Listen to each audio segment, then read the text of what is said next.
When you join a group, you are consenting to that group's norms, you are consenting to that group's standards, and you are consenting to the consequences of stepping outside of those norms and standards. Hey, y'all, welcome back to the Fast Forward Podcast. I'm excited to introduce this month's topic, and it is hope. But specifically, I'm going to talk about hope through the lens of change management models. Because what I found in my personal and professional life is that it is a lot easier for me to cultivate hope when I have something in mind that I want to do, number one. And number two, when I'm clear on how I can strategize to get there. When I am languishing in ignorance or despair, it's very difficult to feel even a glimmer of hope. But again, having that aim or that goal and having that strategy and action plan to get there, like I said, it's been very, very, very helpful for me. And I done been through a lot, y'all. So I'm kind of giving y'all the sneak peek behind the scenes look into how I've navigated some extreme changes. In particular, I wanted to cover hope because last month we talked about grief.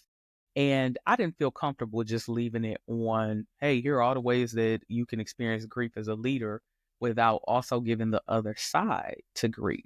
And for me, hope is the other side to grief because hope gives you the opportunity to plan for tomorrow. Grief by nature is present and past focused. So you focus on what you currently lost, and then you think more deeply about all of what that gave to you, how it impacted you, how it changed you in the past.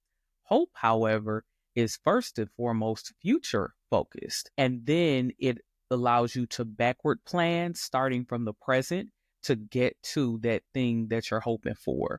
Again, we're going to spend all month talking about it, and this is really cool because it's 5 Tuesdays in this month.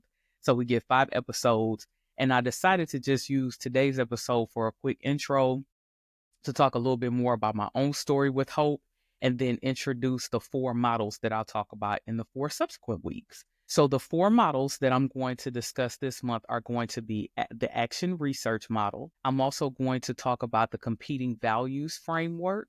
And then I'm also going to spend time talking through Lewin's 3-step model. And finally, I'll talk through Tuckman's stage model. Again, you'll get very familiar with these terms. Y'all know I'm an organizational psychologist, so I work with these models literally all the time. But by the time we get through with this month, you're going to be a pro as well. I would encourage you, in addition to you listening to this podcast, to do your own research. A lot of these models that I discussed, they are very well known. They've been around for a very long time. And so you will be able to find a ton of research, case studies, and other applications that I think will really help you to get a sense of how it can be applied in your business and on your team. I want to start by talking through my own story of hope. Now, interestingly enough, I did not start out studying organizational psychology. I started my higher ed academic career studying sociology at the University of Michigan. Go Blue.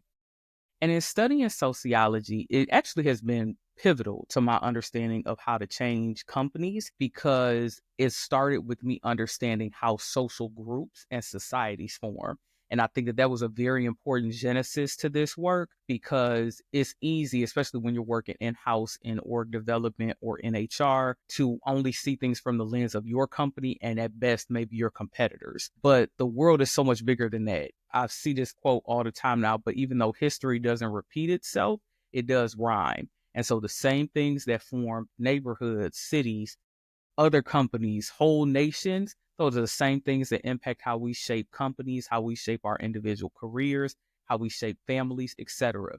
So one of my biggest takeaways from studying sociology was this idea that we consent, whether we admit it or not, by choosing to be a part of groups. So whether that is you're in the group that lives in a certain place, you are in a group because you work at the same company, etc.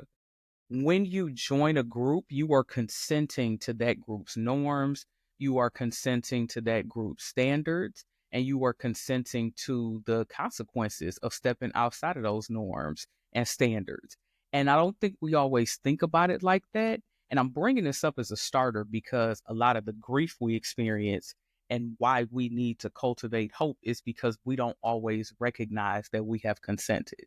And so when I think about my own life and career, part of why I've always been so open and so dogmatic about skedaddling when I saw something I did not agree with, or making changes, whether that's changing careers, relocating to different cities, is because I recognized that the type of norms that I was consenting to did not match who I was. And when I realized that it was either going to be that I needed to conform to those standards or I needed to go find another place.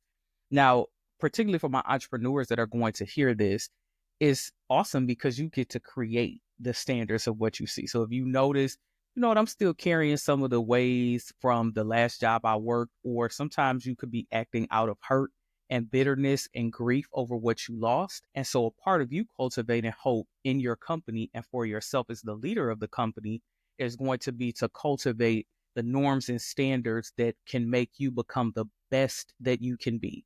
Not just best in class, because that's best based off of what currently exists, but you probably are going to be cultivating something that has never existed or that the world hasn't seen in quite some time. So I want you to recognize the gravity of that responsibility. I want you to recognize the possibility and the opportunity that lies in your ability to create something from scratch. For my leaders who are working in-house in another company, while you have a more limited scope, perhaps, than an entrepreneur, you still have ownership of norms and standards. And that could be centered around rewards and recognition, how you communicate with one another, how you ideate and validate and affirm one another. All of those things are important to cultivating hope. So again, as we move through this month, I really want you to think, as I name these models and talk about these examples, see yourself in them. How can you begin to apply this right away? Now, last thing I'm going to say before I tell you a quick little anecdotal story about me and hope. If you find that you hit roadblocks in cultivating the hope that you know you need, start from where you can. Hope, I think sometimes we see hope as this overarching explosion of excitement and possibility. Sometimes hope is just a glimmer, and you have to cultivate that hope step by step, little by little. And it's almost like the sun coming up. So when you first think of sunrise, it don't start as the sun beaming in the sky. It starts by like a little line of light right at the horizon. And then it gets bigger and bigger and bigger and bigger until you hit full sunlight. If that's you, that is equally as valid as the person who feels like they have the full runway to do what they need to do, because all of us will go through those cycles. So let me tell you what that means.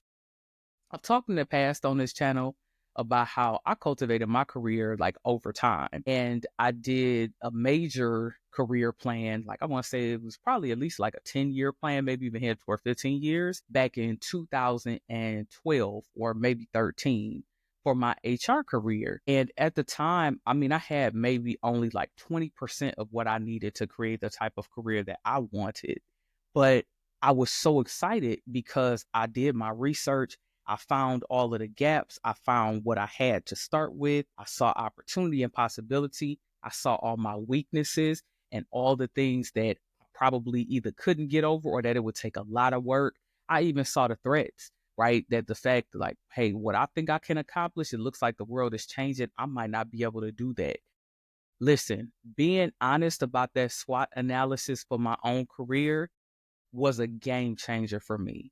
And being honest about that is really what I think set me up to thrive, because I wasn't always intentionally executing that plan, but because I put so much time into crafting it from the beginning and I felt so good about it, it was almost like that plan became a part of me. And even in the moments where, again, I was under duress or experiencing something and it felt like I was just kind of moving in another direction, I still landed on the major milestones because that plan was a part of me. So my parting thought for you all to consider as we move through this month is, what can you do to create a hope plan that is sticky enough that it can last through roadblocks, through threats, and through hurt and through pain? Because it's bound to come. There's no way that you're going to execute on a plan and it's just going to go 100% and nothing will ever go wrong. That's just not how life works. So how can you cultivate a plan that's so sticky that you can be able to push through whatever challenges you face to get it done? Part B to that is, how can you also make that plan flexible enough?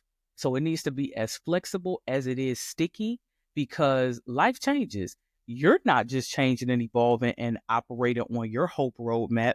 The world is too. And sometimes things regress, sometimes they progress, sometimes you experience events you would have never considered. I never had entrepreneurship on my little life bingo card. That was not something that I cared much about. And now I'm still able to live out my dreams from that original plan I set in 2012, 2013, even though now I do it as an entrepreneur because I was flexible enough along the way to meet the moment.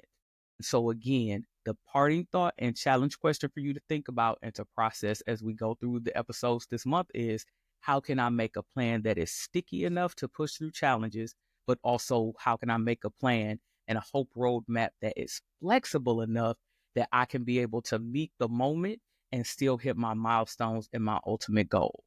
Let me know down in the comments what you think. What are you considering as far as stickiness and flexibility? And of course, be sure to like, share, and subscribe. And I'm going to catch y'all in the next one. Get ready to go to work because we're about to have a blast this month. See y'all soon. Bye.